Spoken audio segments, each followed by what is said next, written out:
Il y a la moitié des salariés en France, 44% des salariés qui sont en situation de détresse psychologique.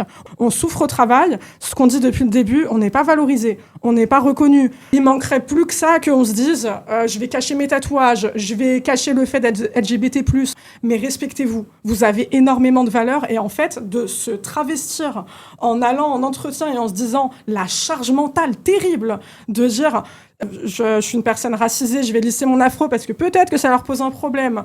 J'ai un peu du poids en plus, je vais mettre une gaine. Je l'ai eu en message, ça. Vous allez vous fermer les mauvaises portes et vous allez vous ouvrir les bonnes portes. Parfois, juste, t'as pas le choix. C'est pas possible pour certaines personnes, dans certains secteurs, quand vraiment il y a très peu d'offres, que c'est des secteurs qui sont bouchés ou que t'es dans une ville qui recrute pas du tout, etc.